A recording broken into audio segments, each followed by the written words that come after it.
Greetings, folks. This is the Great Scott. Welcome to the Great Scott's Roundtable. And today we have a very special roundtable, a roundtable that is 28 years in the making from my perspective. Many of you remember me during my high school days. I was a very big fan of a science show that was on CBS called Beakman's World. So much of a fan, I even spent some time corresponding with members of the cast. Well, I thought it would be great if I reached out to some of them, see if any of them remembered me from when I wrote to the show, and actually reunited them for a roundtable. Well, I'm happy to say that I have all of the surviving cast members, the longest standing director of the show, and some special guests here tonight to talk, reminisce, and share their time on the show Beakman's World. Thank you all for being here tonight. How are y'all doing? Great. We're doing great. Oh, no, wait a second. Glad to hear it. Okay, let's see what we have here. First of all, first gentleman we have here is the one person that I was not going to do this reunion without. Because how do you do a Beakman's World reunion without Beakman himself? This gentleman is a graduate of Goddard College, an actor and puppeteer. He has appeared on the comedy sketch series The Unnaturals. He has done many one-man shows such as Fruit of Zaloom, Sick But True, and The Mother of All Enemies. All I can say is, bada bang, bada boom, bada Paul Zaloom. How are you, sir? I'm doing swell, thanks. Thank you. Well, thank you for taking the time to participate in a roundtable from the crazy 16-year-old who wrote you when you were doing the show. It's very nice of you to be here. Thank you very much. Oh, it's nice being had, thanks. Thanks. Next up, this person in the pilot episode of Beakman's World was described as Josie, Beakman's can-do assistant. And then she immediately corrected him and said, "You're sometimes pushy, but always beautiful assistant, Josie." And this gal has an impressive, whopping 155 IMDb credits. It would be too long for me to mention them all, but you probably recognize her from the Legally Blonde films, Meet the Fockers, or the Brady Bunch movie. In the Galbraith household, two of our favorite movies were Renaissance Man and Sister Act 2, so my parents are going to be going nuts when they see this. Please say hello to Alana Ubach. How are you doing, Alana? How are you? Thank you for being here. Thank you. Oh, by the way, just to put it, thank you. Just a bit of put into perspective, 155 IMDb credits. I had Gavin MacLeod from The Love Boat on my show here. He is 90. His career expands 4 decades, and he only has 108 IMDb credits. Well, so he probably got paid a lot of money on the things he did. Yeah, that's why I say yes to everything. There you if go. If you saw what I netted yearly, you'd understand. All right. All right. All right. Still impressive, though. Okay. Next up, we have now, when season 2 of Beakman's World rolled around, Josie was replaced by Liza. And Liza was played by a very talented lady whose resume includes being a singer, a songwriter, an actress, a voiceover actress, a dialect coach, and a dialectologist. She plays the violin and is a violin instructor. She was on the Amazing Live Sea Monkeys before she was on Beakman. She also has voiced many characters on the HBO show South Park, and she holds the record as the longest-standing assistant Beakman ever had for seasons 2 and 3. Say hello to Eliza Schneider, whose mic is muted right now for some reason. How are you doing, Eliza? I am doing great. How are you, Scott? I'm doing good. Doing good. Thanks for being here. Oh, and by the way, a little interesting tidbit here. It's nice to meet somebody else who was born on February 3rd who, yes, that's right. Eliza, coincidentally, Eliza and I share the same birthday. I found that out when I was reading her IMDb resume. All right. Now, when season 4 rolled along, Beakman got yet another new assistant. Why? Well, because apparently Beakman's World likes to go through assistants like Warner Brothers likes to go through actors who play Batman. I thought that would get a laugh, but apparently not.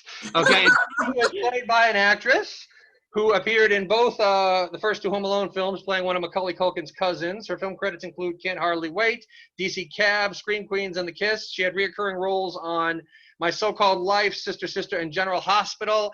Beakman's final assistant, Phoebe, was played by Santa Moses. How are you, Santa? I'm good, Scott. How are you? I'm doing good. Very nice to meet you, by the way. Nice to meet you as well.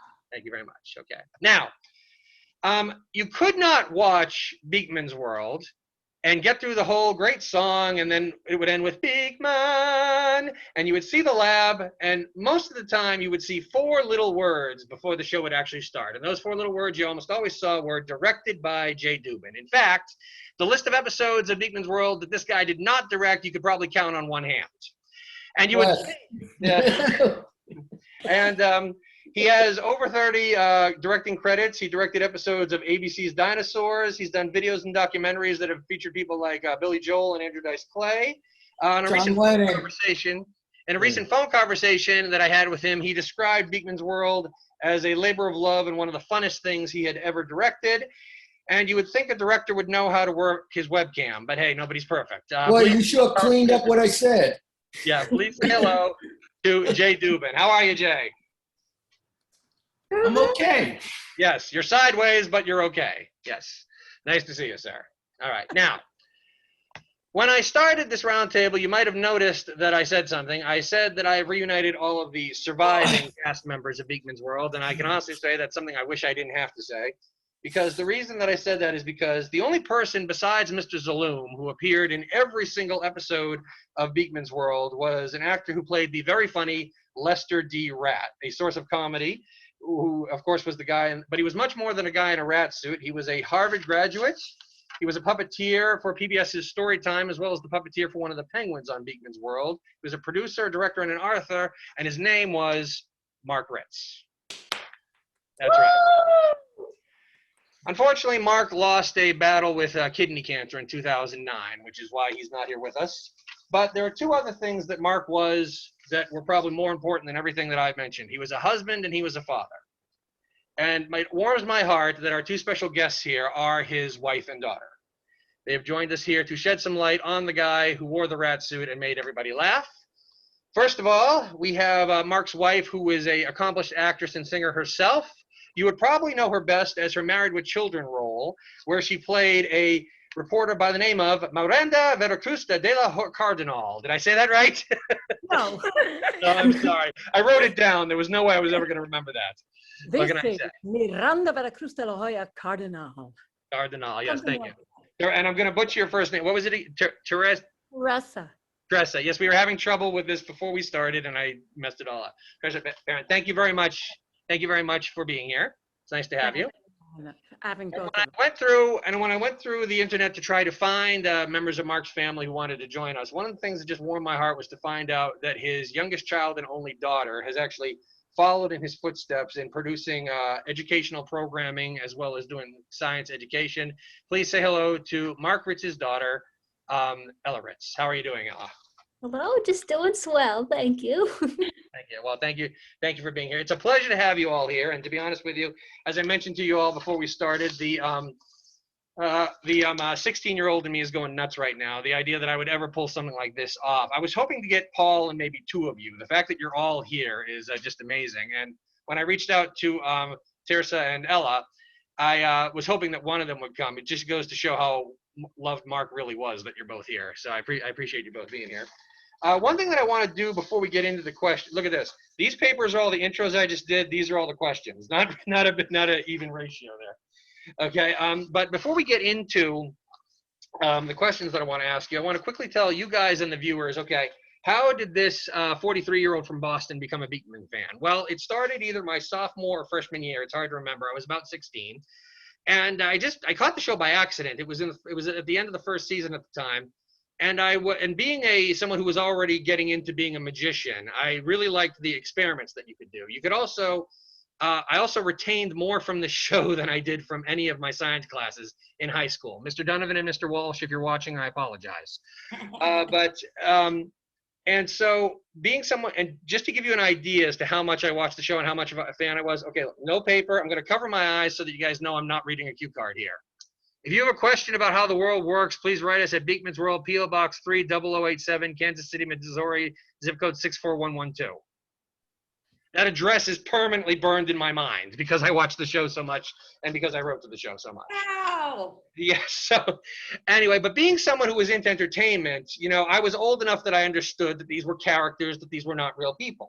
And the one thing I loved about the show is because you guys had that address that I just recited, I decided to use it for a different reason. I didn't want to write in to ask a question. I wanted to talk to the people who were on the show. Now, this started around season 2, which, Alana, is one of the reasons why you have no idea who I am. You were gone by the time I started writing to the show, okay? But I wrote Paul a letter at the Kansas City, Missouri address that was probably about that thick, to be honest with you. I think it had a whole bunch of questions. My dad even said the guy's going to trash it. It's so thick. you can imagine my surprise when I returned home one day to find a full-size envelope on my doorstep that not only had my name on it, but had a California address and the name Zaloom on top. And what was in the envelope, you ask? Well, there were a couple things in there. First of all, there was this letter right here that said, "Dear Scott, thank you for watching our show. Science Forever, Paul Zaloom Beakman." There was this autographed picture. Yeah, that's him. There we are. Paul, that is your handwriting, right? Yes. Yes, indeed. Okay. And then you also sent me 2 scripts from the show. I'm embarrassed to admit I lost one, but here's the one I kept. This is episode 217, Frogs and Toads and Polymers. Here's the script right here. I don't know if you guys remember that episode at all. It's amazing. Yeah, and what's interesting is that this was actually my first introduction to what a television or movie script looked like, and today I have a screenwriting credit. So that should tell you something right there. Cool. Okay, well, because I'm somebody who doesn't know when to quit when he's ahead, I said, okay, if Paul's going to write back, why don't I try the rest of the cast? So the next one I tried, of course, was Mark. And I got this photo from Mark with a letter on the back here. And I'm not going to read the whole thing. I just want to read something here. Unfortunately, Mark was a great guy, but he didn't write big enough. So, okay. So, well, yeah, I'm at that age. The eye strain is kicking in. One of the things that I had asked him is I could never find, because we didn't have the internet back then, I could never catch an interview with Paul where he did not look like Beakman. I had no idea what he looked like without the wig. I had no idea what he sounded like. Same thing with Mark. So one of the questions that I asked him was, do you have a picture of you and Paul out of costume? I'm curious as to what you look like. And one of the things that he said was here, I'm afraid I don't have a picture of Paul and me out of costume, but we're easy to tell apart. I'm the incredibly handsome one. Yes. And the funny thing is, though, the very same week that I wrote him the letter asking that was the week that the episode in season 2 aired where Paul and Mark were the Mangosky brothers, the hot air balloon guys. And I think that's the first time Mark appeared on the show without the rat nose when he was playing one of the Mangosky. So it was interesting timing, actually. He was a very smart guy, but he did get a couple of things wrong. I just wanted to mention that. So anyway, since I was going so strong at this point, I decided why not go 3 for 3. So next, because Eliza was on the show at the time, I wrote to her, here's the letter that Eliza wrote me. And yet, that's you. Very first thing you say, there had been 2 occasions on the show where they had done a gag with you with a violin. And I'm like, okay, why did they do that twice? And so one of the questions I asked you was, did you really play or was that just a joke? Very first thing you said was, yes, I do play the violin. I've been playing since I was 7 years old. Last thing you said was, thanks for giving the new girl a chance. So, and I not only got that, but you also sent me one of your headshots here. Yeah. Headshots. Babe. Hottie. There. There you are. And also in the envelope was this.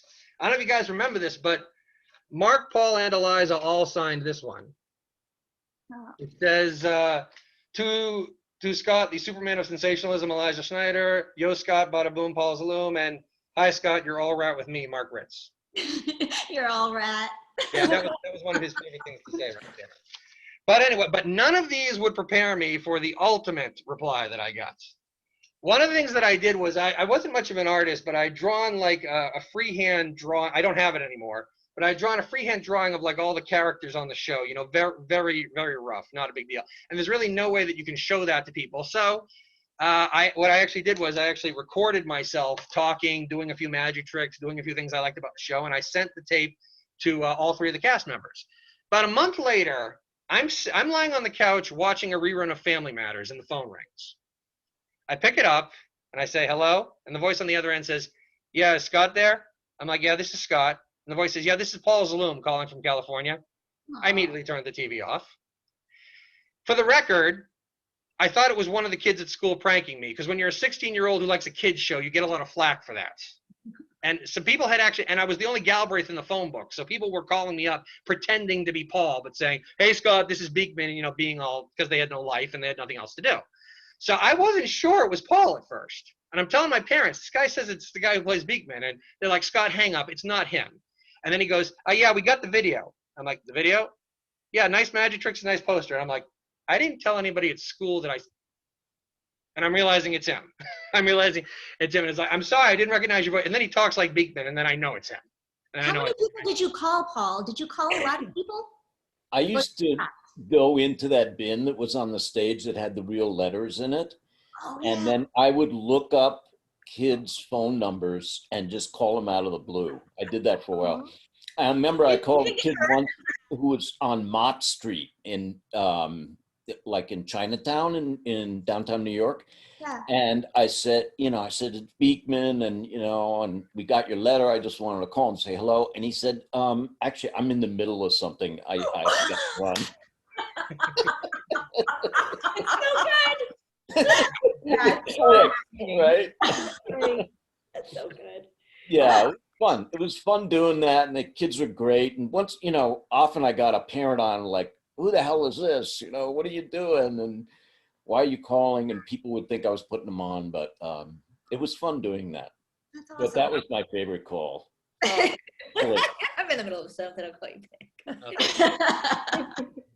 Okay, now what I'm going to do here is I'm going to move on to some questions here that I had prepared for this roundtable. That story that I was telling you, it actually does have a chapter 2, but I'm going to save that till the end of the roundtable. Okay, so that I'm not just yammering the entire time here. I realized that in the entire time that I was a fan of the show, despite all my letters, oh, by the way, Santa, the reason why you never got a letter from me is by the time the 4th season aired, I had written so many letters that my parents were saying, Scott, you don't want to wear it, you're welcome here. So that's one of the reasons why. I sent you a picture, just so you know. I just want to put that thank out there. You would have gotten a Thank signed you, I picture. appreciate that. Alana, if I had written before you left, would you have sent one? Absolutely. Thank you very much. Thank you. That's good to know. All right.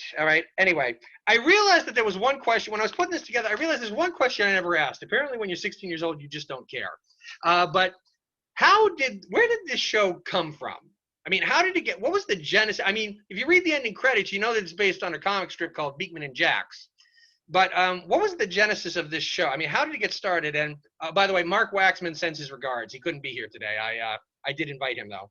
He told me that Jay and Paul would be the best people to answer this question. Where did Beakman? I'll take that, because I was the first one there. I was the first person involved with the show. It was quite interesting. They were looking for somebody who had a history in comedy and also had a history in science, which is not too many guys who have that. But I was an unlikely choice. And they wanted to film the pilot days after New Year's. So the question that got me the job was, are you going away for the Christmas holiday? And when I said no, they said, you have the job. And I started the next day. The genesis of it was one of practicality. When the show was created, there was the reinsurgence of something called the Children's Television Act. Children's Educational Television Act, which is sort of neglected by Congress for a long, long, long time.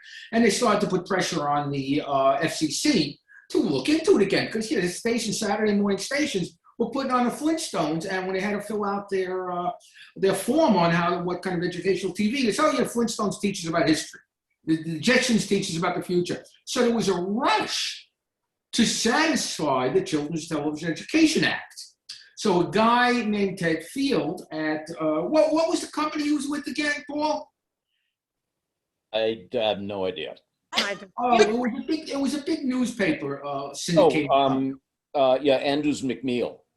Yeah, it was a big newspaper syndicated company. So he had some, he was in children's television at CBS, and he got together with the people at Columbia, said it was a good idea. Then they got Bob Heath, and then they got me. And it was a project that happened through necessity. Nobody decided to really make Beakman's World because they wanted to. They wanted to fill a hole and make some money, which was somewhat interesting. I can't really deny him that. I will tell you one other interesting. Paul was not the first Beakman. Oh. Paul was not the first Beakman. No, there was another fellow. Yeah, you better leave some details out of this. I am going to leave quite a few details out. There was another fellow, an Englishman who, the powers that be at Sony, which then was Columbia TV, saw this fellow's act. And for some reason, they just thought he would make a great Beakman. So they brought him out here. Was it England or was this guy in Australia? I forgot, but he was in the middle of nowhere. They brought him. South African. Huh? South Africa. But South Africa. Yeah, right. He was from South Africa. Okay. I just covered the whole map there. Yeah, South African guy. Really sweet guy. Really, really sweet guy. Knew nothing about science. I'm telling you, nothing about it. No interest in it. Great guy, though. Really, really great guy. And we started doing the pilots. We started working on a pilot, and he was easy to deal with, but he couldn't get the info right. No way, no how. To make a long story short and clean it up, there was a skeleton in his closet. I'm not going to go into what it was, but there was a skeleton in his closet that would unqualify him for children's television. I get a phone call. What was George, Scott, Joe, whatever his name was? Steve, I don't know. We fired Steve. Have your agent bill us.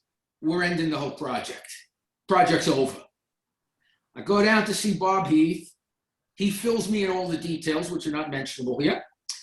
And I said, wait a second. I got a buddy in New York who would be perfect for Beakman. The guy would be great. He even doesn't act with a lab coat on. I know him. He's my neighbor. He's my friend. He's one of my closest my closest buddies.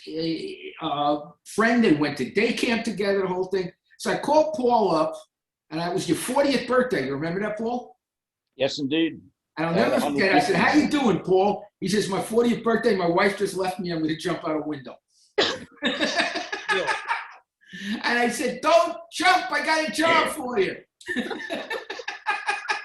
And he flew out here, and in a couple of days, they just really liked him, and that was it. They absolutely liked him. And without Paul, the show would not have been a success. Not have been a success. In many ways, his temperament, on screen, but even more so off screen. TV was sort of new to him. And he wasn't jaded, still isn't. And he was very enthusiastic, just incredibly enthusiastic. And the idea, as fell well with me too, rather than just doing entertainment, something that actually had an underlying purpose, education, rang true with Paul. So we went ahead, we did the pilot. Came out, we thought when we did the pilot, we looked at the pilot, we all were very, very happy with it, extremely happy with it, Paul, myself, all the people involved. And we took it to, what was that, NAPD they called it? Where they would sell shows? Yes. Okay. And lo and behold, because of this resurgence of the Children's Television Act, the thing like record numbers of stations it sold to. Record numbers. They never saw a children's show that sold in so many markets. We were on like 3 or 4 stations less in syndication than Jeopardy was. It was like 227 or something. So and CBS passed on it the first year because they said it's a kid show.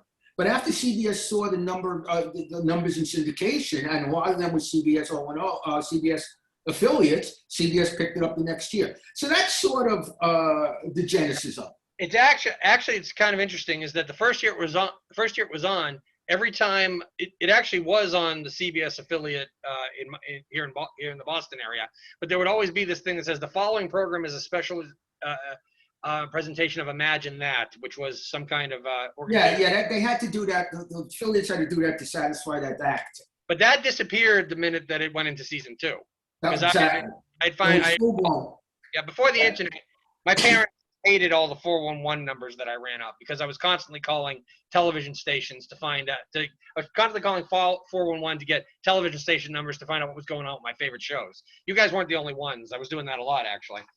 And one thing. Can I just correct some inaccuracies? Like, okay. There were several hundred inaccuracies and exaggerations, but I'll only correct about 90 of them. Keep in mind, we're still only on question 1 here, guys, okay? I'll be quick.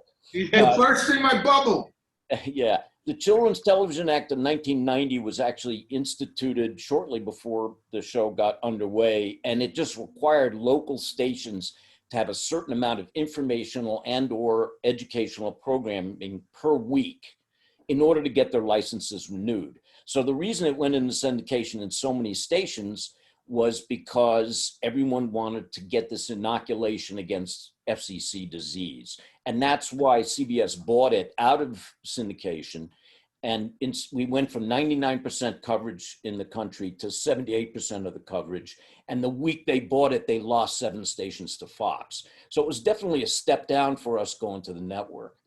The other thing I wanted to just quickly mention is the show is based on a comic that was designed on a Mac computer, the first one ever, by Jock Church, who was a very idiosyncratic and wonderful curmudgeon who made this show, this comic where kids would write into Beakman and Jax with questions, and Beakman would answer them in the funny pages in the newspaper, and it was syndicated in 300 papers across the country by Andrews McNeil, that was a syndicator and a newspaper owner and all of that. So I just wanted to fill in those details. We all wouldn't be here if it weren't for Jock Church, who also, unfortunately, is not with us. He died a number of years ago. He had very bad diabetes, but he was a good friend, a great guy, and really, in many ways, was an essential part of the spirit of what we were doing.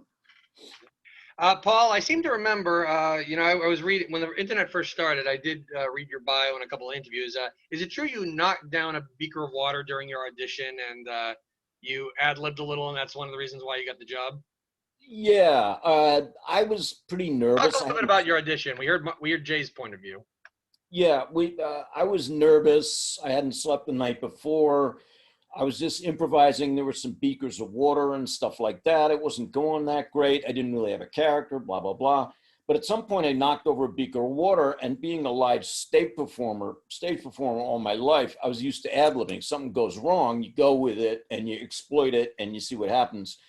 And even though those people were in show business, they're still civilians. They're wowed by improv. If you can pull yourself out of a situation like that and make a couple of laughs, boom. And that really sealed the deal. So it was just a con, basically.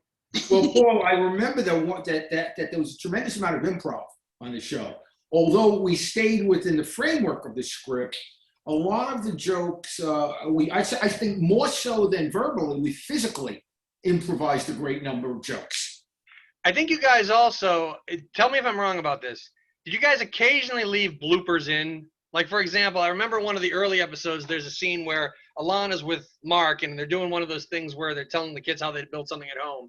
And she goes, here's what you will need. Mark holds up scissors, and she goes, a balloon. And they look at each other like this, and you can hear laughing all in the background, and they go, oops. And then No, that was deliberate. That was done in editing. Oh, okay. Yeah. Okay. Oh, I thought that was. It was also during one of those disgusting animal segments that Liza was doing. There's a scene where she has the cockroach, and she's supposed to say they roam the earth with the dinosaurs, and they'll probably be here long after they're gone. And she goes, ah! And it That was probably real. Still laughing at me. She's still laughing. See, but what just happened was, I had those. That was before they told me that I couldn't wear my fingerless gloves because of, well, I don't know why, but the way that the animal wrangler wrangles a giant hissing cockroach from Madagascar is by putting it in the refrigerator. So when it first came out of the refrigerator and it was sitting complacently on my glove, I chased everybody around the studio with it going, oh, his name is Charlie, he loves you, put it in everybody's faces. And then when he got all warmed up under the camera lights, started moving his little sticky little fingers on my hand, and I can't. And then everybody was laughing at me because I had just imposed Charlie upon them. And we had a rule that you couldn't stop. If there was something that went wrong, you had to keep going until Jay said cut, because we would get gold out of it. So I remember, Eliza, you and I were near that crocodile or alligator or whatever it was. You were running off. I just screamed, wet my pants, and just ran out of the frame. Oh, the alligator. I It's not remember there. the regular trainer that we used to do, the regular alligator wrangle wasn't available that day. So they got this guy that was like out of Borat. I don't know how to describe it. With the It dick. looked like this. Yeah. He had He scars. had all these scars. And lo and behold, by the end of that scene, he lost part of his thumb. Remember? Yeah, he got bit by that. He lost part of his thumb. And you go, don't worry about Gator. I come to South. We've been playing with Gator when we were children. And then all of a sudden, we hear a whoosh. And 1, 2, 3, a scream.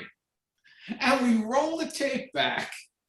And the alligator nailed him. So it's 30 frames a second video. Now the alligator nailed him so quick, you couldn't even see it in the frame. It's just 1 second the alligator's there. The next second the alligator's on the other side of the screen. Then it's back. Then 8 frames later, you see the guy jumping up in the air, holding his thumb. Remember the lion, Paul? You know, The lion with the trainer with the meat on the end of the stick. Yeah. Yeah, we were shooting with the lion, and there was a trainer behind the camera, and he had meat on a stick, and he was trying to keep the lion's attention. Well, the meat fell off the stick and landed between Paul and my feet. I mean, I've never cleared a set so quick. Well, you know what? I remember the lion too. I remember we had a big talking to before about not to bring any meat sandwiches, any lunch meats, or anything, like a steak sandwich. And if any of the women on the set were at that time of month, you should rethink being on the set that day. Oh man, the lion was like 5,000 years old. He hardly moved. The lion was probably the calmest of all the animals we had. I was terrified when I heard about that because Mark had a long tail. Yeah. Right. Jesus, it's a rodent. It's a rodent with a tail. They eat rodents. It's a lion. Yeah, I didn't sleep the night before. The funniest Mark animal story was when we had the monkeys. Oh. We had the monkeys there. And when they bring monkeys on a set, I've worked with animals before, they generally are younger monkeys, because when they get older, they can be really dangerous. The chimps, they can be really dangerous. So they had this one monkey, and in order to familiarize himself with Mark and the outfit, Mark first came in street clothes, and he held the animal, and the animal crawled around him to touch him. And then they let the animal crawl inside the suit and walk around inside Mark's suit. And the animal bonded somehow with Mark, and we couldn't get him off him. I mean, all he wanted to do was hug him. How could you not bond with Mark? I don't know. He may, but it was so interesting to see the animal trying. There was a moment where he understood it was a guy in a suit, and that was absolutely amazing. Speaking of which, one thing I wanted to ask was, this is a question I would ask Mark if he were here. Was that suit Mark wore heavy? Was it hard for him to move? It was smelly. What was it, 40 pounds, I think, at least? It wasn't awesome. I remember it, like he sweat a lot, and it was really Yeah. gross. There was only one suit. There was only one suit, so we did have to. I don't know how they cleaned it, but I think there was an episode where you guys were talking about cells, and he was supposed to be a germ, and Alana was sitting at a table, and Mark sits down, he misses the chair. Oh, I remember that. They actually left that in. Actually, one question I wanted to ask you just real quickly here is, there's one or two, now maybe this shows that I watched the shows too much and I was overanalyzing, maybe you won't remember this. But I can remember one or two occasions I'm watching the show, and you know how Paul would lean into the camera a lot and, do his thing like this, and the girl would be over here and Lester would be over here. There's one or two occasions where if you're not looking at Mark and you look at Alana, she's mouthing the words he's saying. Yeah. There was one episode where he goes, "Have I got a really cool demo for you?" And she's up to the side. Well, let me point out something. I wonder if you caught it. There were many times where we broke screen direction. Okay. Where somebody would walk out on the left and they'd come in on the wrong side in the cut. Okay. And that was because we shot segments of the show sometimes 3 weeks apart. We would shoot all the segments at the lab bench. Then we shoot all the segments in the Arboretum. Then we shoot all the segments by the couch. So at any given day, we were shooting shows for 4 weeks, all completely out of order. So rather than try to keep track of all the continuity, we just let it go.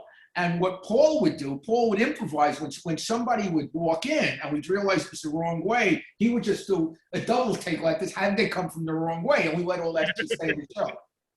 Yeah. One thing that I wanted to do here is I was actually asking about the start of the show and how Paul got involved. I wanted to ask the ladies here real quickly. I'm guessing each of you had to audition for the roles of the assistants. Am I right? Okay. Because that's usually how this business works. One of the things that I like, and I was mentioning this to Mark Waxman when I was talking to him on Facebook. What I liked about one thing they did that I liked about it, the very first episode that I saw that Liza was in, was the first episode that Liza was in, but I turned on my television late, so I had missed the beginning where Paul said, "If you haven't been here before, I'm Beakman, and this is my assistant Liza." So it wasn't until about halfway through the episode I saw Liza there, and I was like, "Oh darn, they recast Josie." And then halfway through the thing that he calls her Liza instead. I was so happy that they did that, so that you could make the character your own. Because I mean, you could have just been. They could have. A lot of people think, kids are watching the show, they won't notice the difference, so they'll just recast the same. I like how every time Beakman got a new assistant, they didn't just keep the same name, so you could each make the characters your own and not like doing an impression of the previous one. Now, Alana, since you were the original, how did you get involved? Talk a little bit about you getting cast in the show. It was an audition, and I was 15. I had my driver's permit. And I remember my mom was in the passenger seat, and she said, "Okay, you know what? Let's see if you can drive to the audition. Let's see if you can." And it was over at Sunset Gower. Alana, I just want to bet against my mom, by the way. I told her you were a teenager. She thought you were a grown-up. Okay. Oh, I looked 35 when I was 7. Yeah, okay. It's just the way it goes. So I finally got there, and there were these really fun sides, and I thought, oh, this is wacky. And I've always loved wacky. I was a kid that memorized all of the Rodney Dangerfield movies. Like, I would watch movies that a little girl shouldn't be watching that stuff, but I loved it. I loved Richard Pryor and Gene Wilder and Stir Crazy and Mel Blanc's. Doing all of these different voices. I was in love with him, and from Mel Blanc to Mel Brooks. So I loved that kind of over the top comedy. And so I knew that the only way I'd probably have any chance of booking this is if I really connected to Beakman. And it was all about listening and answering and reacting off of him. And I thought, oh God, this is a New York actor. This is going to be fun. He's definitely from the stage. And Paul, do you remember they actually paired us up together during the audition? And I think that's I heard laughs. So I thought, oh, okay, this is working. This is working. And then, lo and behold, I got hired, and I was so excited. It was my first real gig, professional gig at the Sunset Gower Studios, right next door to Married with Children. Oh, coincidental. Yeah, there. Yeah. Now, Eliza and Senta, the show, you guys were both brought in after the show was already established. Had either of you seen the show, heard of the show, or anything before you guys got the audition? Eliza, why don't you go first? Talk about you getting involved. No, I hadn't heard of it. Is that the question? Yes. All right. So you didn't know. So talk a little bit about you getting involved in the show. Well, I had been on, this was a season replacement for my show. So like, we got canceled. The Amazing Live Sea Monkeys got canceled for the 10 o'clock Saturday morning slot that was normally preempted by basketball anyway, Yeah. And then Beakman's World came along, and I auditioned for that. And I just remember doing a whole bunch of different dialects and accents and voices and everything, like pulling every trick out of the box that I had. And then once I got on set, Jay was like, "Don't do that accent. I hate that accent." Senta, what about you? Talk about when you got involved. Had you heard of the show at all, or? Actually did watch one episode with Alana and one episode with Eliza because I wanted to see the tone of the show. I wasn't familiar with it, but I wanted to kind of get the gist of what they were doing, and loved it, obviously. And then I sort of realized kind of what you were talking about with renaming the characters, that I wouldn't want to do what Alana did or Eliza did because they did it brilliantly. So I had to do my own thing. So I remember auditioning with Beakmania. with the introduction, and that was insane. And I just remember it being really fun. My original audition was with Michael Donovan, the casting director, and it was the whole process. It was the pre-read, then the producers, and then the studio and the network. It was a very long process, but I remember it just being really fun. And our network test was me and 2 other girls, and I had no idea how I did. I was in there, I was having a blast, and I walked out and I called my mom because I was older than Alana. I was in my 20s, and I called my mom and I said, I honestly have no idea how that went, but it was fun. Yeah. Here's why. Bob Heath left a message on my answering machine, and he said, "It's yours to lose." No pressure, right, Eliza? Scott, can I mention a little bit about when Mark was hired? You beat me by 2 seconds. I was about to get. Oh, that's a I was great about to get- story how we ended up on I was screen. about to get there. And the funny thing is, I might actually know this story because I actually read his obit this afternoon, and I think they talked a little bit about there. I'll actually So- let you, but I'll let you tell our viewers. So Ted Field, who you had mentioned before, was a good friend of Mark's from decades before. They had created some children's television shows in Philadelphia together in the 70s, I think, and always involving some puppets that Mark played. And so he was originally hired as a puppet, a rat puppet. Mhm. So you guys, I'm sure, know a little bit more about that. So, he was very comfortable being a puppeteer. His parents were the Ritz puppets. He had been on television so many times before, but his hand and his voice. And he arrived on the set and found out that, no, we're putting you in a rat suit. And it's you. Oh, I forgot that. That's very important. When we did the pilot, Lester was a hand puppet. He was a hand puppet. And the guy who played the hand puppet evidently had some illness. Then he couldn't come back to the show. And Paul and I were walking around talking after we saw the pilot. You see, this is lame, man. This is kiddie shit. Yo, excuse me. This is kiddie stuff. This is kiddie stuff. I said PG. I just don't want R. Okay. No. This is kiddie stuff. He said, oh, man, this is kiddie stuff. This is lame crap for the kids. Come on. Why isn't it just a guy in a rat suit? So we're sitting there, Paul and I sitting in a pool, which we had many brainstorms sitting on fenders in the parking lot outside the studio. Many afternoons we did that. And we said, but let's really make him a character. So they made the suit. We had the suit made for him. And we went to the fitting of the suit. And it was a full suit, full arms, full hands, full face, everything. And I'd only known Mark for a few days, and Paul knew Mark we all knew for a few days. And then we were sitting around outside the lady's place who was creating the suit.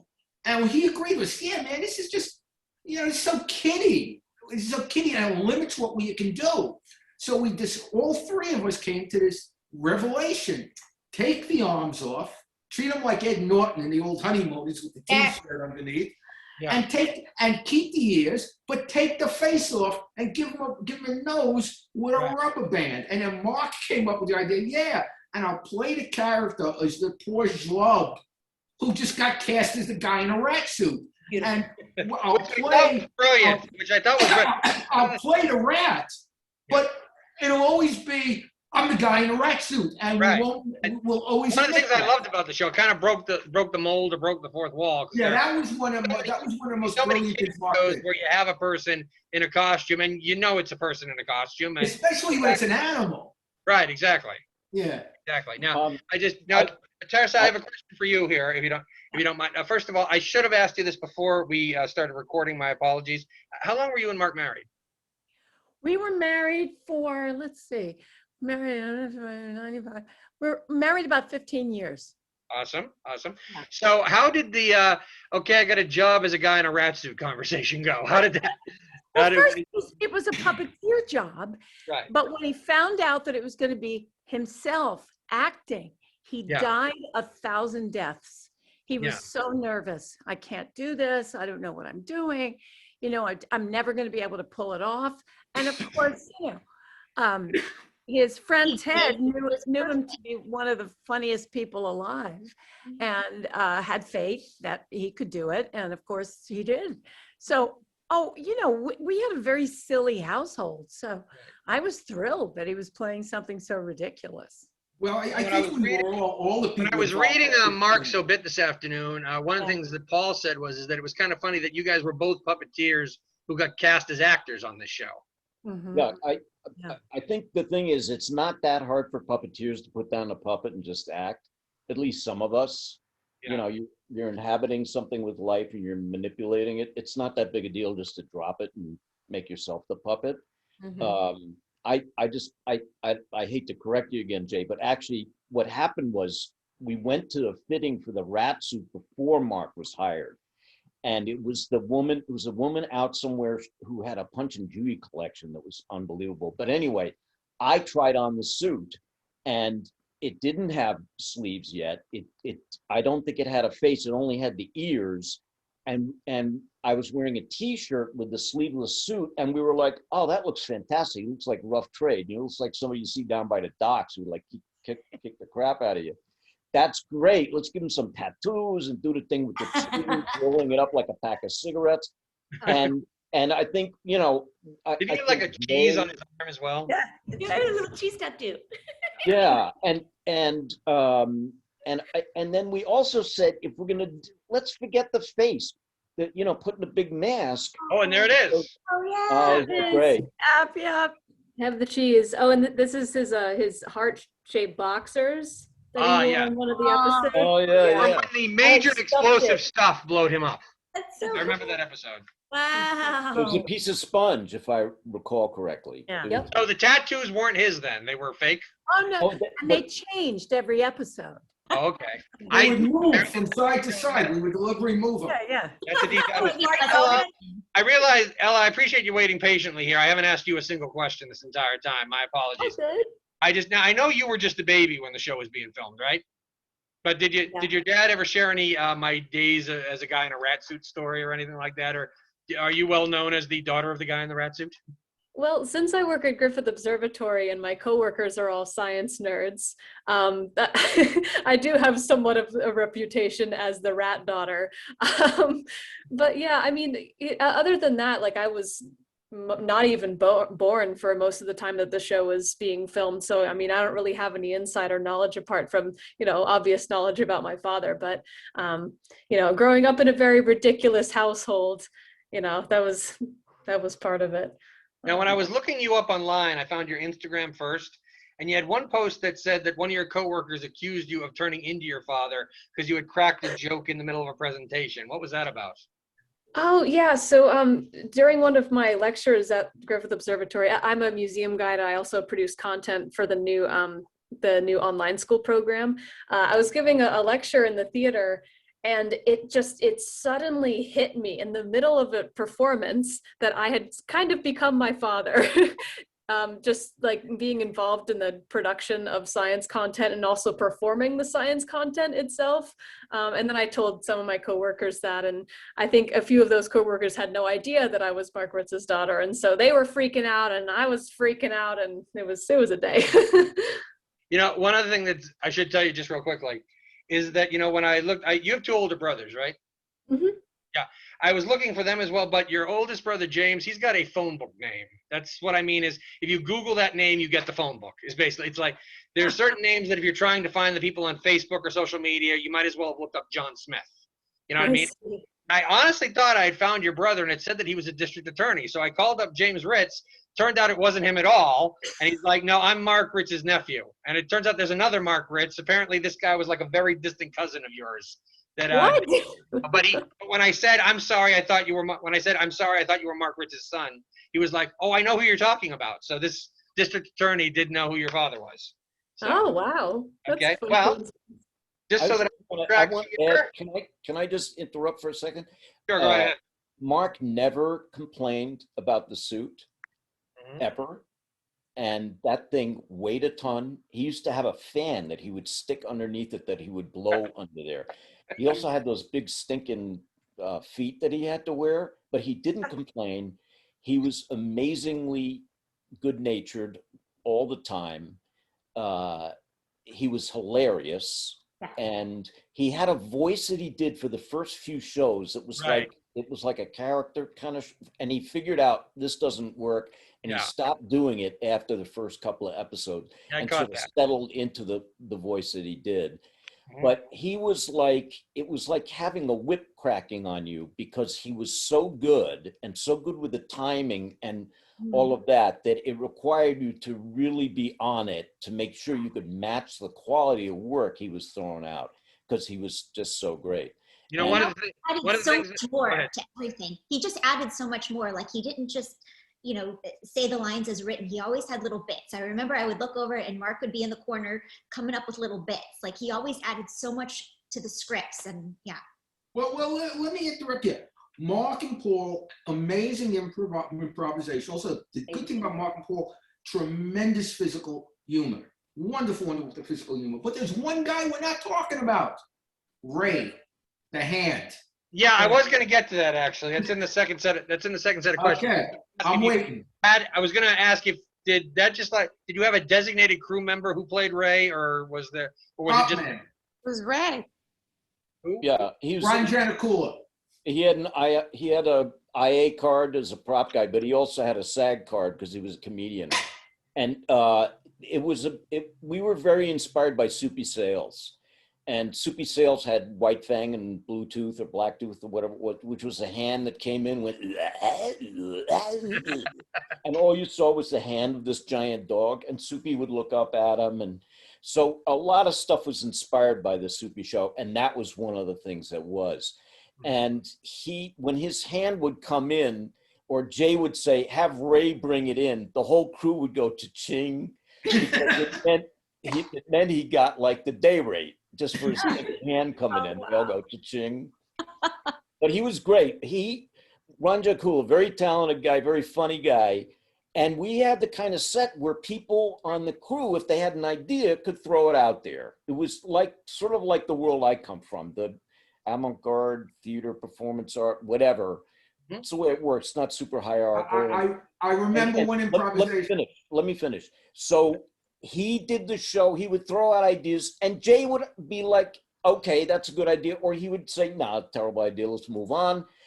But Ron went on to another show after our show, and he made a suggestion on the set as a prop guy. And the producer turned to him and he said, one more suggestion and you're fired.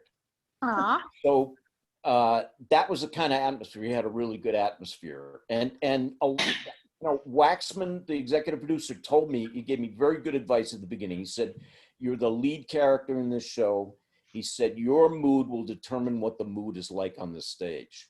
And I was like, really? That's kind of weird. But it was very good advice, because it just meant all I had to do was not be grumpy and be in a happy mood and be jolly. And then the atmosphere would be jolly. And so I did it, because why wouldn't you? You know, it's sort of this weird gift that you're given that's kind of inappropriate, but it made sense. And we just laughed all day long, had a good time all day long. And it was hard work, but we had a great time. And I always like to say that Paul and Mark were my high school.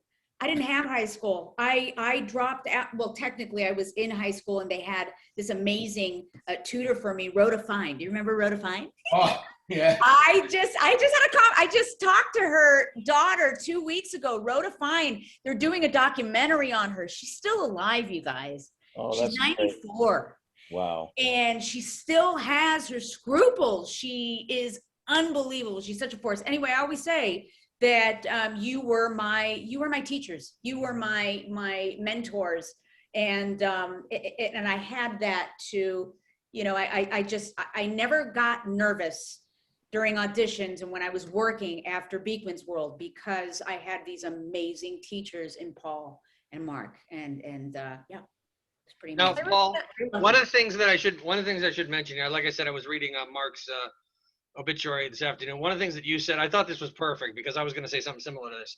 You said that Mark was really the Costello to your Abbotts, and I couldn't have put it better myself. You guys had great comedy timing and chemistry. You were no disrespect to the ladies, but you guys were the two fixtures that were there. They were the Yeah. Yeah, so it's just that was one of the things I always looked forward to see the interplay between you two guys. I mean, you must have. When did you first meet Mark? Was it when he came into audition, or? I remember meeting him when he got hired, and I think it's maybe an invented memory, but I seem to remember when we told him he wasn't doing a puppet, he was going to be a guy in a rat suit, and that look of just complete shock. And he was wearing a Panama hat, and you know, it was, I mean, you can imagine that was like, you know, he was used to being hiding behind something, you know, not being on screen. So, yeah. My favorite improv line between you and Mark was the time we cut from commercial when he's wearing the Jazzman hat. He has the the trumpet and the glasses, and he's playing very, very poorly. And you said, Lester, what are you doing? He says, I'm testifying. And then you came back with sounds like perjury to me.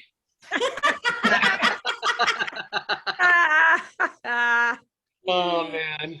Yeah, I want to do a couple of shout outs. One is, you know, the writers had to explain the theory of relativity in 6 minutes for 6 to 10-year-olds.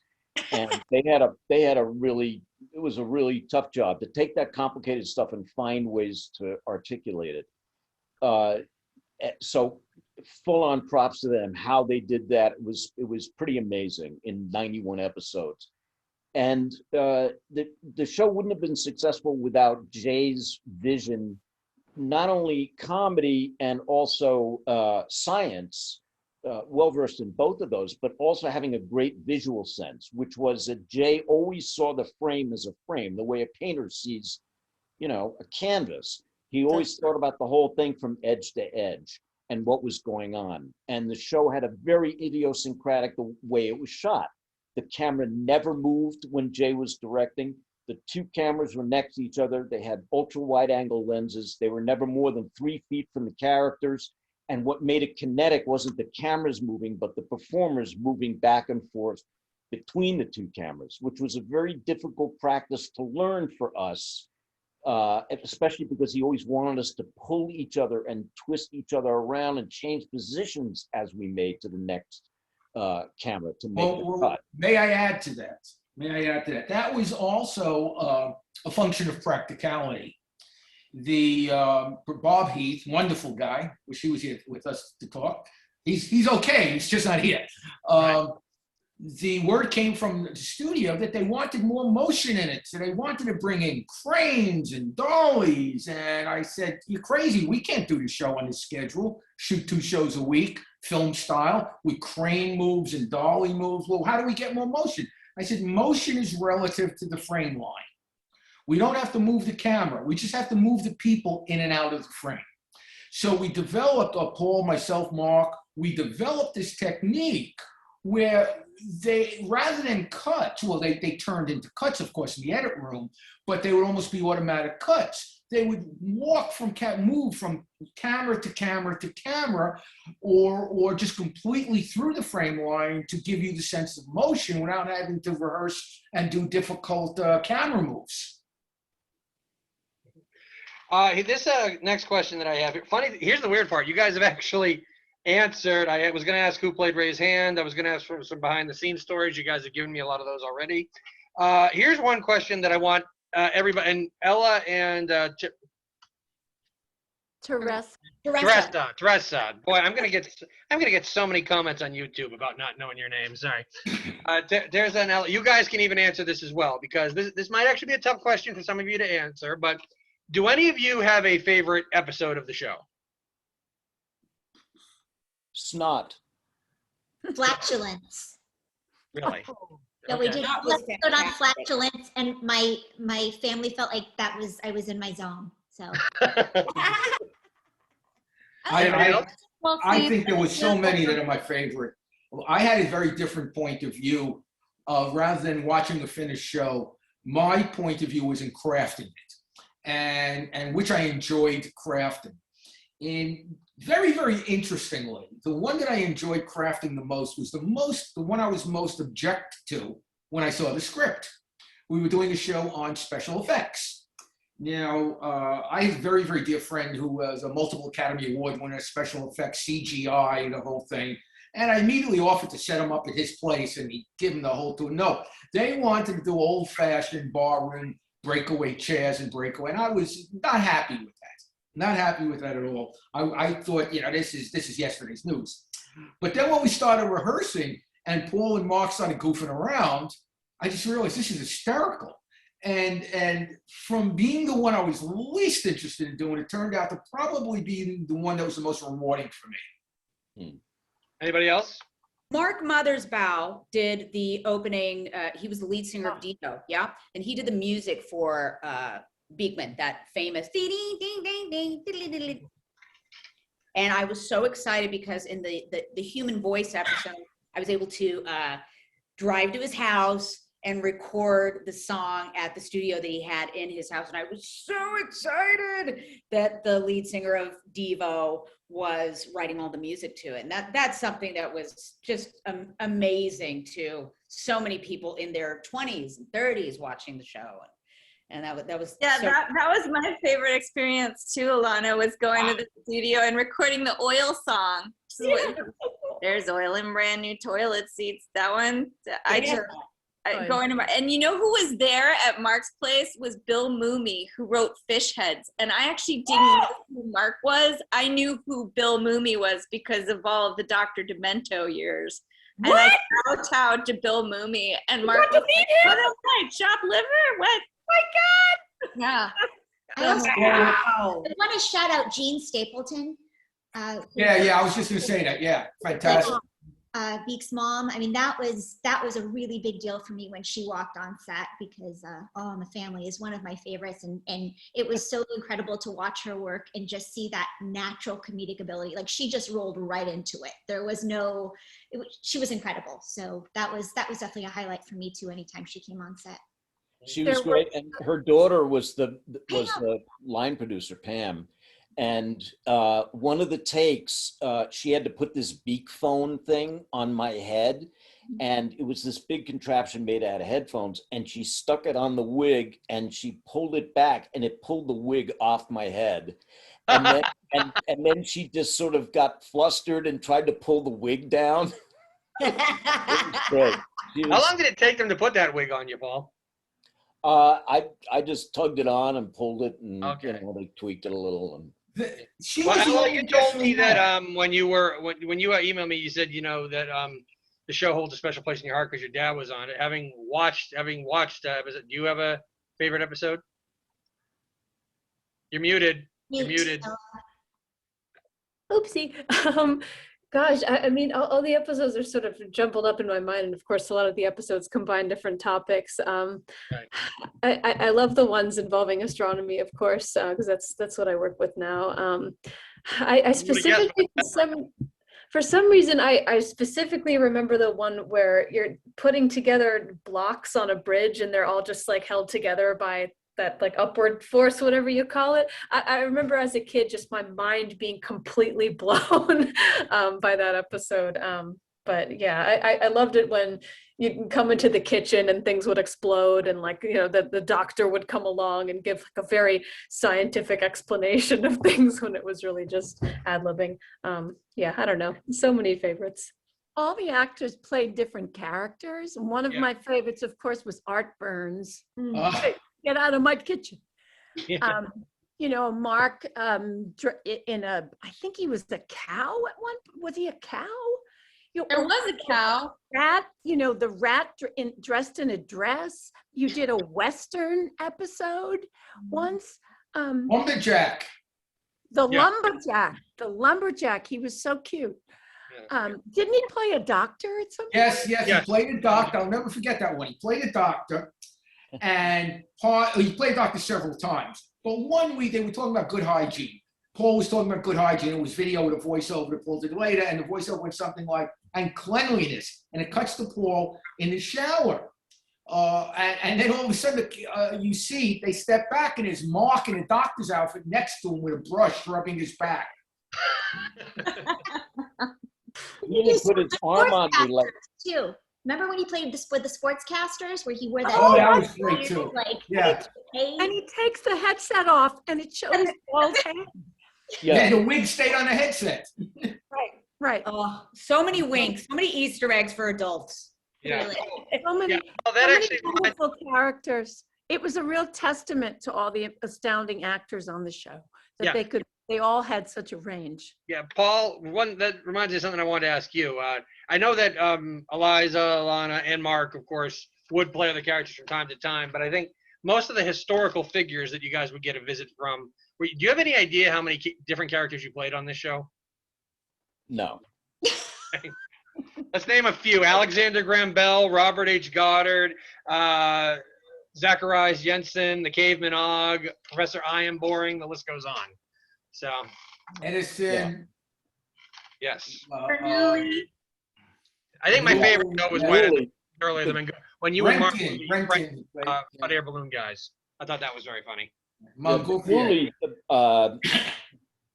I thought, hey, let's do that gag where you glue the wig into the hat. Because they had always, the two women who did the makeup, Carla always used to say to me, oh, let's do a ball cap, let's do a ball cap. And we knew the end was coming. So I thought, oh, here's where we could do the ball cap. And so we just glued the wig into the hat. And Eliza, right, I bowed to you, I think. And I took it off and I was completely bald and it went back on and the wig was all around and that was fun. But it was also, I was in a fat suit for that thing because Which character Betsy was this again? Potter, When you were banging into each other. Yeah. Was Bernoulli. Oh, yeah. yeah, Bernoulli.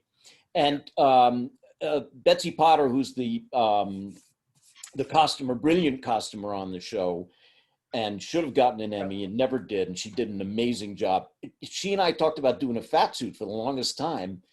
And we got, when we got to that point, we were like, we got to do the fat suit. So we decided Bernoulli was going to be fat and bald, which I don't think was really what he was, but I got to wear the giant suit. But Well, one thing I wanted to ask y'all. Now, first of all, Jay, you shared with me that this used to be on Amazon, but they pulled it. I mean, I was trying to find some old footage of this thing so that it would be anytime I do a reunion, I try to.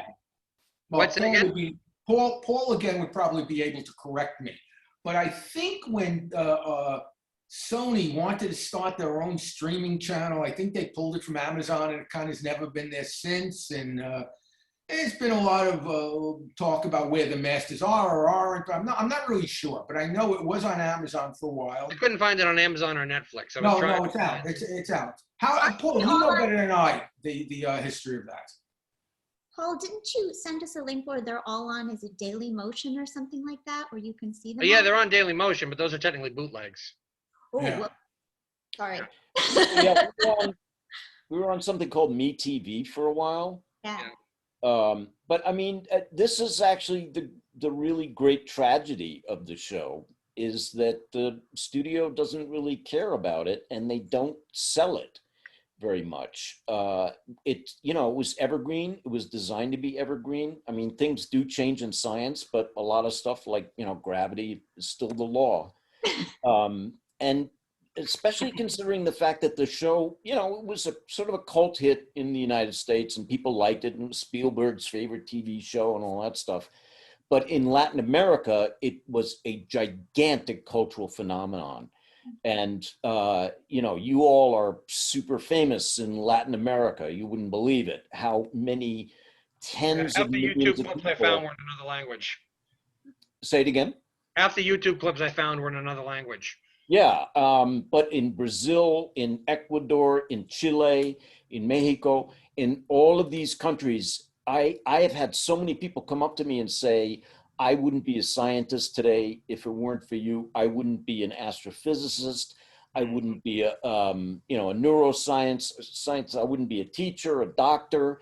And they always say, you must be sick of hearing this. And I always tell them, I could never get sick of hearing that. So I think one of the cool things for all of us, as long as we're in the same room, is to know you can go to your grave knowing you had a huge impact on tens, if not hundreds of millions of people. You changed their lives. These were kids in Latin America who were like latchkey kids. you know, they would get home and that guy on the screen and the mouse and the girls, they were like friends with those kids. We were their babysitters. Yeah, and you know, it's 28 years later. I go to a venue, do a gig in Mexico. I need 25 security people getting in and out of the venues. I have people pounding on the doors. Are Like you still doing the live Beakman shows? Yeah, but people pounding on the door. I've been scared a few times, like leaving venues or leaving things. Actually, scared for my physical health. And you know, you say to yourself, what's going on? And what it was, it's emotion. It's about emotion. They loved us because we looked at them right into the camera. That's not what happens in television and movies. They don't talk to the kids. And the kids don't see any difference between somebody sitting in the room and somebody on a tube or the computer. They don't see a huge difference. So they became very emotionally attached to us and very grateful for what we brought to them. So seriously, folks, you have accomplished a lot in the work that you've done, and you deserve great props because you change people's lives. So that's great. You want proof it still works? I could not tell you what my high school teachers taught me, but here are just some things right off the top of my head. Again, closing my eyes. Okay. Without friction, you couldn't walk. For things to float, they have to be less dense than the things they're floating in. The law of conservation of energy is you can't get more energy out of something than you put into it. I just remember all those things because I saw them on TV. Which actually, before I got one or two more questions here. One thing I wanted to tell you guys was when I was in about like 9th grade, we were talking about how electricity works and how lighting works in my science class. And you guys did an episode where the first half was the scientific method and will salt water conduct electricity. This was during season 1 when Alana was on the show. Will salt water conduct electricity? And then the second half was about rainbows. There were 2 subjects we were talking about in the same show. So I asked my teacher, his name was Mr. Walsh. I said, how long are we going to be talking about this? He's like, for like 2 more weeks. And I'm like, watch this show and you should show it to the class. But teachers are so busy, they can't do stuff like that. We finally get to a day where he's got nothing to do. And I'm like, have you previewed it yet? And he's like, no. And he's like, but I can just throw it in. So with no idea what he was putting in, no idea, he pops the thing in and everybody, now here's the thing. We had one guy, I forget his name, and I'll just call him John for the sake of this story. We had one kid who was kind of like the hardest, hardly ever smiles, hardly ever laughs, likes to put on a tough exterior in the thing, always has his girlfriend on his arm type of thing in this room. We're playing the thing, we're going through the scientific method thing, and people I think are watching it because, they like it or whatever. They're getting, Mr. Walsh is logging in, he's kind of impressed with what he's seeing. But then we get to the second half during the, we lost Eliza. We lost Alana rather. Okay. But then we get to the second half where you guys are talking about rainbows, and Mark and Paul are up in a cloud supposedly in the sky, and a plane comes by that they just duck. They crash through the window. Paul gets up. He's got his hair parted down the middle, and he goes, whoa, that was exhilarating. And the hard-nosed guy, John, goes like this. And it just kind of loosened up the room, and I was like, okay, this is cool. Now we're getting somewhere. Very next day, science class is back to normal, and we end up talking about ultraviolet and infrared light. And in the middle of his lecture, Mr. Walsh goes, okay, we're on to infrared light. Now, if you remember the video we saw yesterday, they were talking about how infrared light is used to do your television remote. And one guy goes, yeah, and it bounces off mirrors, right? And he goes, well, no, actually, you could bounce it off the wall. And I'm sitting in the back with a little smirk on my face, but inside I'm going, so that was one of the experiences with bringing Beakman to my classroom, which was great. One thing, Paul kind of answered this already, but assuming that they find those Daily Motion links or this thing does eventually get back out there, what do you hope people get out of the show? Anybody want to? Yeah, I'll take that. Because I got myself in some trouble with the studio for a TV Guide interview, where TV Guide quoted me correctly, but I guess the studio execs didn't read more than the first sentence. Of course, my statement was, Beakman is not a show to teach children science. And my next sentence was, Beakman is a show that teaches children that science could be fun, so they learn it. Exactly. And that's what I think was educationally was the biggest success of the show. Science nerds are science nerds. They're going to go in that direction no matter what. But I take great satisfaction from the many, many, many kids who normally would go, oh, science, man, oh, no, no, no. Who their first introduction to it was laughing. And they didn't run from that when they heard those things again in school. Oh, incidentally, my favorite episode, the optical illusions one, being a magician, that was right up my alley. So, you know that Mark was a magician? Apparently I missed that in his bio somewhere. What? Sorry. But had himself in spending money in high school and college, doing sucker gags. You probably know what that is, yeah. Yes, I do. Yes, I do. I do birthday parties and singing telegrams and stuff now. As someone who has been everything from Elmo to Shrek to Batman, I feel the pain of wearing a costume that sweats. These days, me and my best friend Ben do Mario and Luigi. We have several sketches, and we have the mustaches on our COVID masks. We have the Mario Brothers face. Oh, that's great. We call them the COVID safe Mario Brothers. That's awesome. That's gonna be on the same YouTube channel this is, if you guys want to check any of those out. I thought it would be interesting for Beak fans out there to know, what are you all doing today?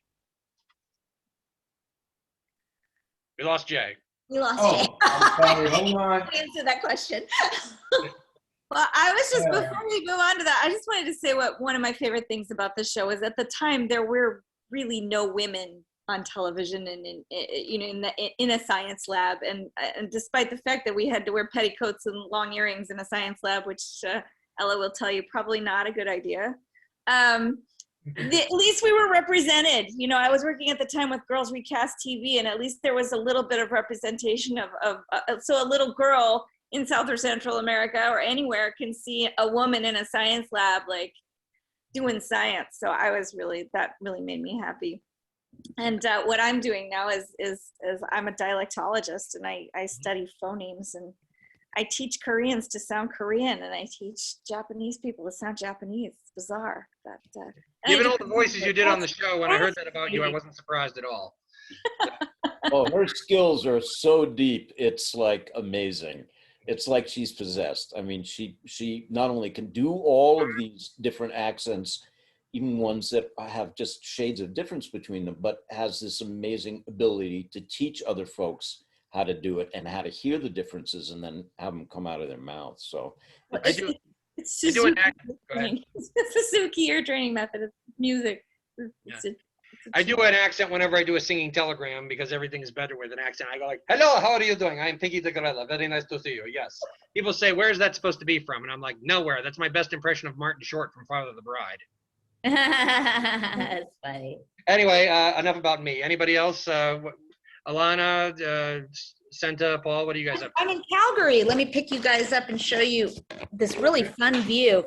Calgary is like the Texas of Canada. It's a lot of cowboys and snow, but it's snowing outside. I don't know if you guys can see the snow, but it's kind of a fun little view, right? And I'm working on a television show for CBS, and it's called Guilty Party, and it's making fun of the journalism world. And Kate Beckinsale is in it. She plays I'm her nemesis, so that's a lot of fun. And that's about it. I've been here for 2.5 months. I really miss my kid. I miss my little boy and my husband. I wanted them to come out and visit with me, but they would have had to quarantine for 14 days, and I didn't want to put them through that, you know. So I've been out here just on my own and, you know, doing my thing. How old is your little boy now? He's 3.5. No. Yeah. He's everything is in his butt stage. It's just like, where do we live? We live in my butt. You know, it's that sort of a thing. Where's the phone? Did you take the phone? Tomasito, where's the phone? It's in my butt, Mom. It's the best thing ever. In my butt. Yeah, it's great. And he kind of speaks a little New Yorkish and Australia, and it's great. It's a great age. There's Eliza's boy. Hi. Oh, there you go. Oh. How old is he? He's 9. 9. That's a great age too. Yeah. Well, I remember, since we're talking about kids, if I remember my bios correctly, Paul, you have a daughter, right? Yes, and she is turning 38 or 39. Yeah, she was 11 when I was in Vermont doing dialect research at your house. She was 11, Amanda. Yeah. You used to call her Schmendrika, and you were Schmendrick, and she was Schmendrika. I remember. Yeah. So, and Santa I have Paul, two what are you grandkids. guys up to these days? Yes. You have what? What did you say, Paul? What was- Oh, I just wanted to say I have two grandchildren. Oh my gosh, congratulations. That's great. Yeah, well, it's not that great. And they're actually they're for sale if you know anybody. Oh, great. Great. eBay. One Yeah, of them is, no time. one of them's 13 and the other one is 38. But they're two girls, 13 and 16, and they live in Vermont, and they're swell. They're great, and I adore them. Oh, that's awesome. That is awesome, awesome, awesome. What's your favorite Beakman song? Santa, what are you up to these days? I'm back to auditioning, looking for my next gig. Know the actor's life. Mhm. Yeah. Are you doing a lot of Zoom auditions? I'm assuming it's I'm doing a lot of self-tapes, which yes, is a lot of COVID, which is great, right? it's Are you great. enjoying it? but I miss that sort of collaboration with casting directors and producers. Really? Yeah, and it's really weird to be alone in my house. Like my dog is looking up at me like, what's happening? Who are you talking to? It's really confusing for me. And I don't know. I miss being in the room. I miss collaborating and being on set. So, but it is what it is. Making the best of it. Doing my own makeup. It's kind of tragic, but yeah. And Paul, Jay, what are you guys up to these days? I have been making short films in the garage about Santa Claus. And one night I was sitting around the living room, I had a few Santa figures, and I thought, oh, wow, you could use kitsch Santa figures and you could cut to one of them and then cut to the next shot and use a different figure, but everyone would buy it that it's the same character. So I went online and bought like 200 Santa figures, and I'm using it to make political satire. They're like 4 minutes long. They take months to make. There's a lot of cuts, a lot of lighting. Everything is very small. I'm learning about filmmaking, and it's been a lot of fun. The one we're working on right now is about the Great Pacific Garbage Patch, where Santa gets swallowed by the whale, and there's garbage in there and all that. And then sometimes I also play Santa too. I have a Santa suit and I play a gnome and this other shit. So anyway, there's a YouTube channel called Fruit of the Loom. Fruit of the Loom, the YouTube channel? Yeah, and that's where they're posted. So that's what I'm doing. And I was going to Latin America to do live shows, which I really enjoyed. It was a lot of fun. But obviously that's not happening anymore. I love the War on Christmas one. Oh, thanks. Yeah, I wanted to do something about this fake war on Christmas that the right wing's always talking about. So we made a little puppet show. I'm so glad you liked it and got to see it. Do you think my 3.5-year-old will understand it? Can he find it in his butt? In my butt. It's in my butt. Breakfast is in my butt. Yeah. Jay, what about you? What are you up to these days? Well, I've been working on world domination. And let me tell you, if it I was thought you were going- done. I'm sorry. If it was going well, you wouldn't have had to ask. Okay. Not much, really. I did a bunch of science type work, 3D representations. I started to work pretty much out of my house. Did a few pilots for Discovery Channel. Unfortunately, none of them were picked up. But I just spent several years doing those pilots. And then after that, I just kind of fell back to my computer doing CGI work and kind of retired, I guess, you know. I get an email one day from a guy claiming to be a Nigerian prince. He said he had $17 million for me if I gave him $1,000. I gave it to him, and lo and behold, I don't have to work anymore. Same to you, Alana. Same thing with you, right? I see you laughing. I was a victim of a Nigerian scheme. Yeah, I'm yeah, so listen, embarrassed. Nigerian prince, what can go wrong? Here's my social security. Oh my God. Western Union. I thought I was going to be, can you please put down, you need to put down a deposit if you're going to be renting out this If you're going to be leasing this apartment, oh, I was such a sucker. I can't believe that happened to me. Like that only happens to old ladies, and it happened to me. And I was like 34. I just, it was very difficult getting back into regular TV after doing Beakman. Yeah, you mentioned that. Well, in all honesty, I didn't know I was doing TV for the years of Beakman. I felt I was, I mean, everyone in Hollywood. Did the sun go down since we started? It looks a lot darker there. It was wonderful. Let me tell you, and nobody out there has to agree with this because you're all working on shows, so you don't have to agree with this. It's not true. It's not true. This was actually like getting up in the morning and going and hanging out with a bunch of your friends in the school lunchroom. Yes, it was. We almost never had any overtime. The only time we had overtime is when there was some holidays or something unusual that we had to make. As a matter of fact, there was one season when it came to me and said, slow down, because we're so far ahead that they're going to cut next year's budget. I used to joke around. We were so uninterrupted by the studio. We were small fish in a big pond. As long as the show was not losing money, nobody died on the set, and there weren't any scandals. All we would see would be the cappuccino and ice cream guy come in the beginning of the season, and he'd always get the names wrong from the studio. The suit would come in, just like something out of Seinfeld. Hi, how are you? I'm da-da-da. And he had no idea what was going on. And then at the end of the year, they'd have another guy with a cappuccino and ice cream car go, hi, I'm John from the studio. I tell you, I used to think every day that we were in the Twilight Zone, that when they're going to open up those studio doors, we would be the only people left on Earth. Nobody bothered us. Nobody bothered us. And then I went back to some regular episodic stuff and all, and man, it was really hard to adjust. I was used to talking to the prop guys, talking to the grips and gaffers and asking them what they thought. God forbid you do that. I mean, I had guys like Ron Jerichool, who's the prop man, cousin Jimmy, the cameraman. That's a long story, not going to get into it. Cousin Jimmy, the cameraman, Cajun boy. And he was also hysterical. Fly swatter to get his hands off of my cleavage, Jimmy. Well, besides that, Jimmy was hysterical. Jimmy, he threw so many jokes. And remember the time, Paul, when you were doing Edison and we were doing that clap on, clap off joke? He'd go, and then the screen went dead. The screen goes black, and Jimmy yells out, help, I've fallen and I can't get up. Now, we repeated that in voiceover because he didn't have a union card.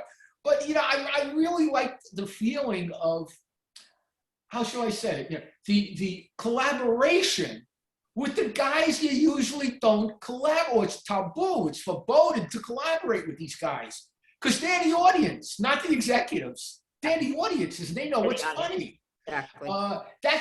There were so many guys on the set like that. That's what of course, the fact that it was something useful, something with a meaning to it, I've had, as Paul did.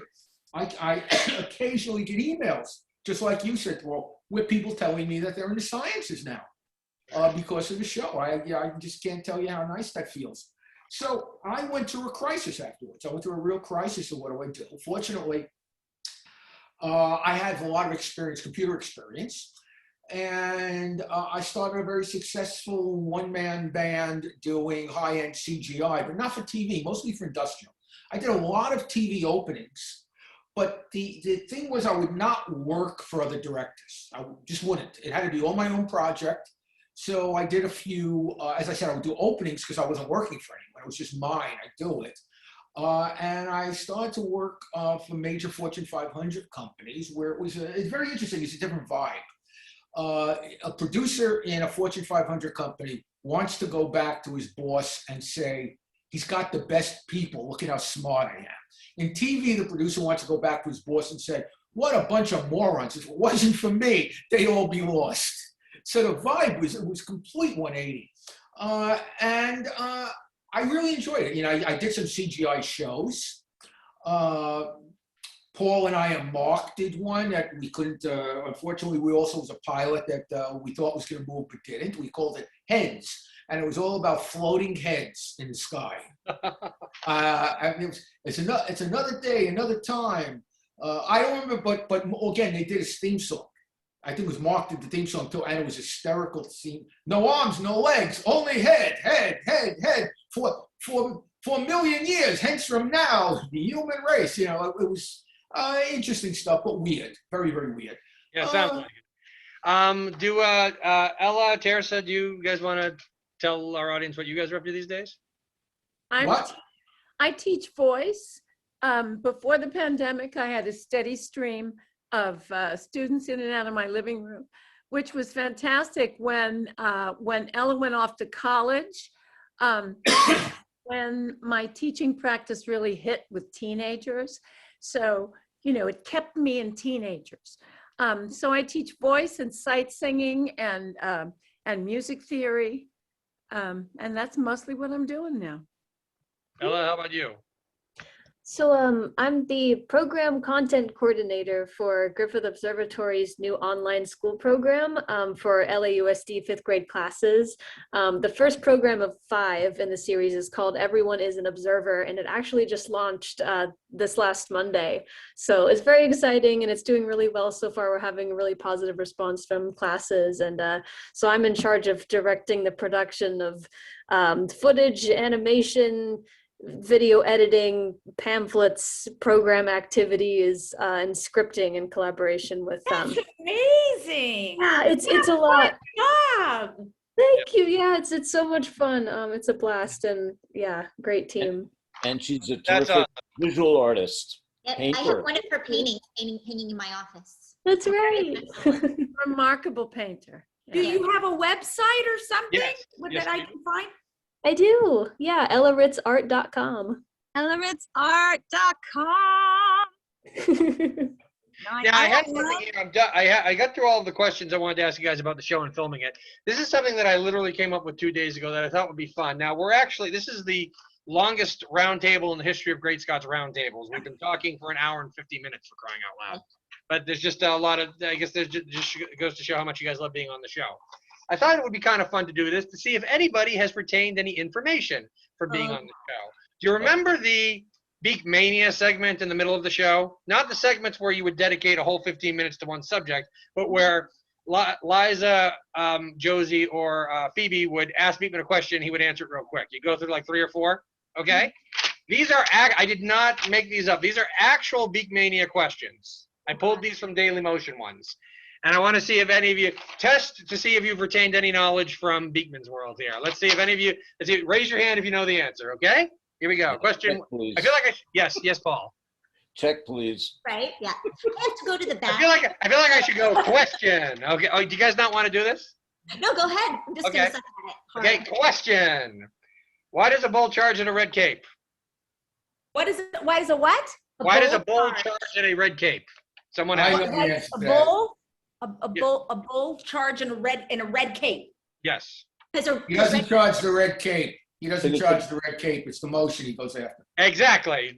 Nicely done, Jay. That's correct. Okay. Jay!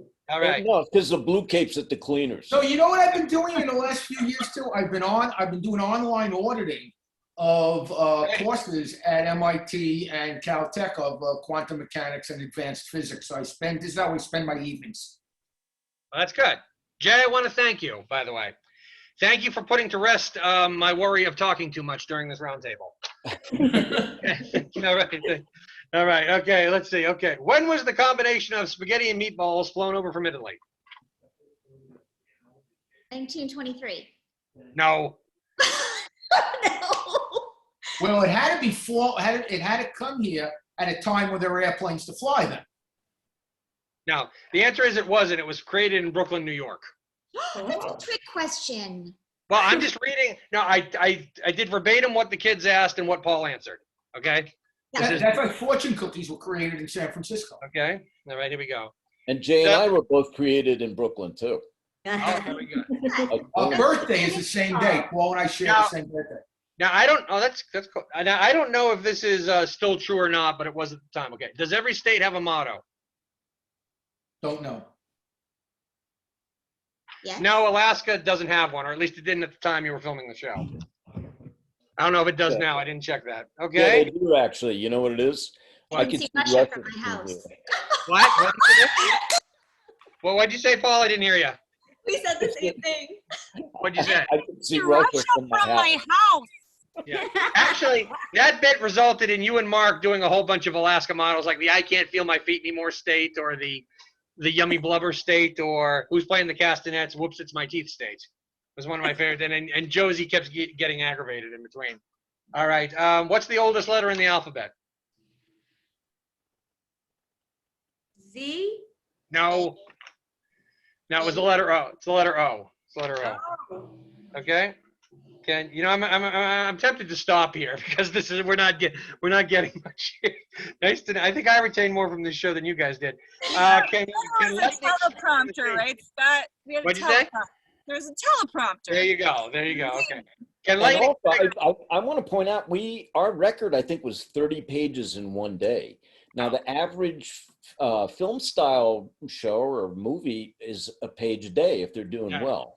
So going through 30 pages a day, and plus, what we were thinking about was a lot of different things. Like with our feet choreography, we invented a system of spikes, which are marks that you have on the floor in the theater, but ours were 3D, they were raised. So when you put your foot over to where you had to move to the other camera, it would be like a raised bump. So you could find your mark just with your foot by stretching it out and hitting the mark. So we had a lot to think about, and how to make it funny and make sure our expressions were good and all of that, and selling the material. The last thing that was going to happen was that we were going to retain any of it, because Okay, so I should just throw this away then. Okay, fine. After breakfast. so. Okay, yeah, I'll do one. I think we probably. That's okay. What'd you say? Ask me a real science one. Okay, let me see here. Can lightning strike in the same place twice? Yes. Yes. Okay. What is a full moon twice as bright as a half moon? No. No, it's brighter. Right, it's 9 times. It's 9 times. Paul, you seem to know that one. This is one that was more of a trivia than a science one, but I remember Alana rattling it off. Very, very great. What's the only fruit or vegetable that's never sold in the market, frozen, canned, processed, cooked, or in any other form but fresh? I don't know that. No. Well, in the sketch, Paul goes, "It's on the tip of my tongue," and he pulls a piece of paper out of his mouth. It says lettuce. Lettuce, lechuga. Okay. Actually, there's only 3 more here, so I'll go through them real quick. Can an octopus do 8 things at once? Yes.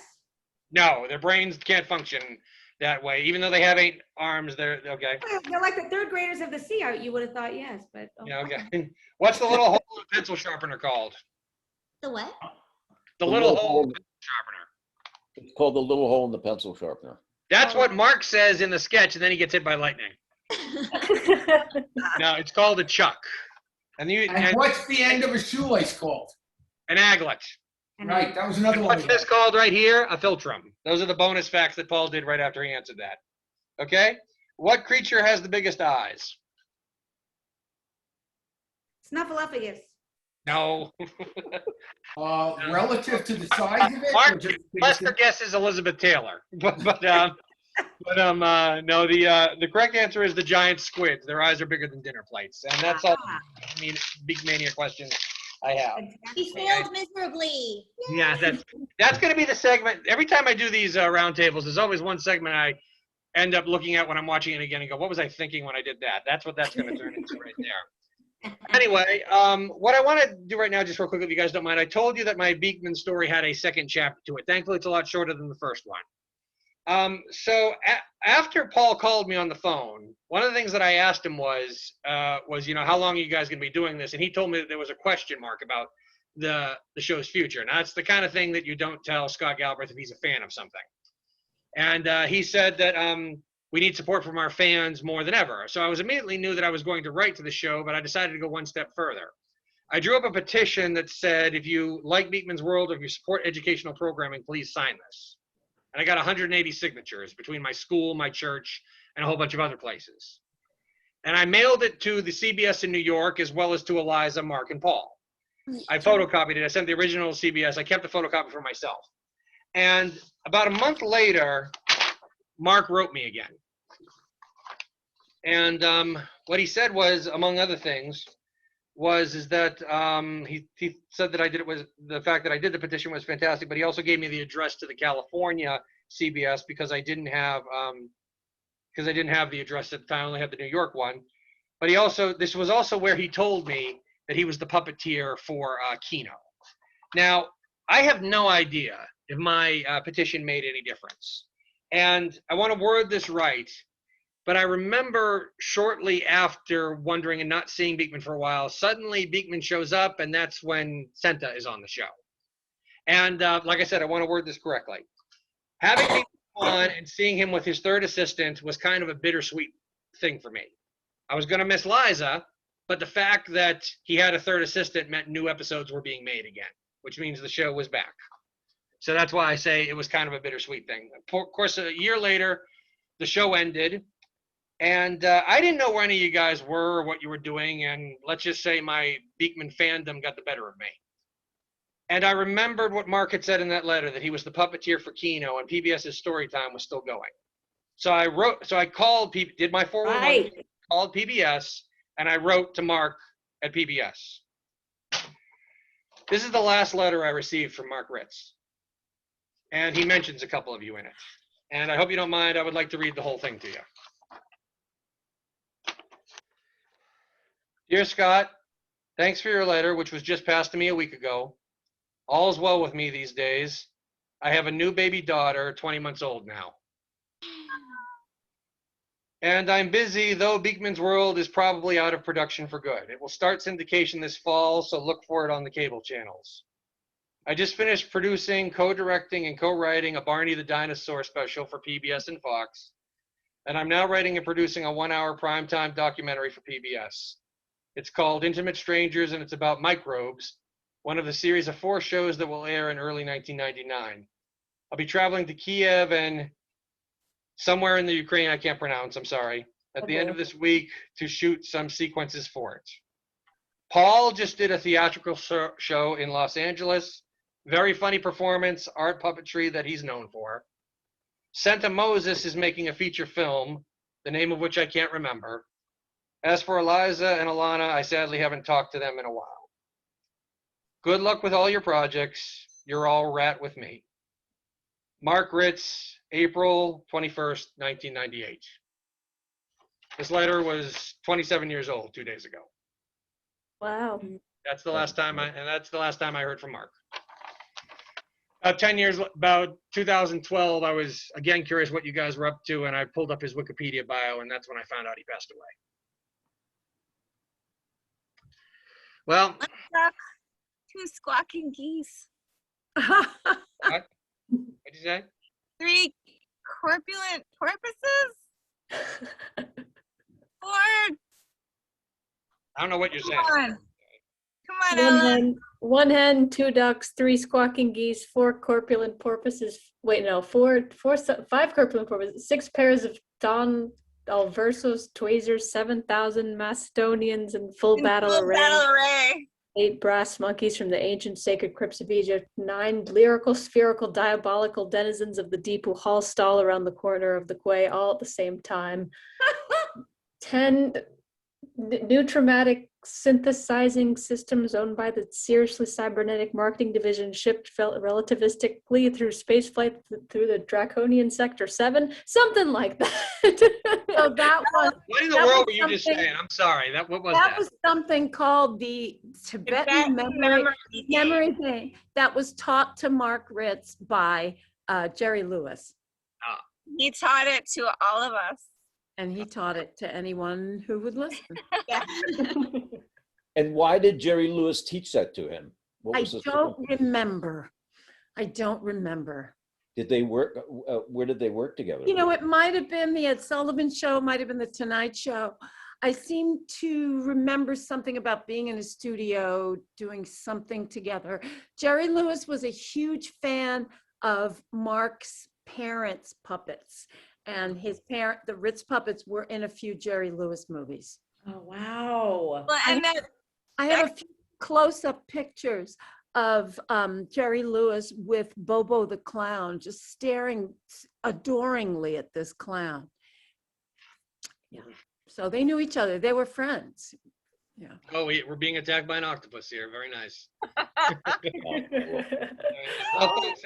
Listen, we just passed our 2-hour mark, and since I'm on the East Coast, it's after 11 o'clock at night here. Go to sleep.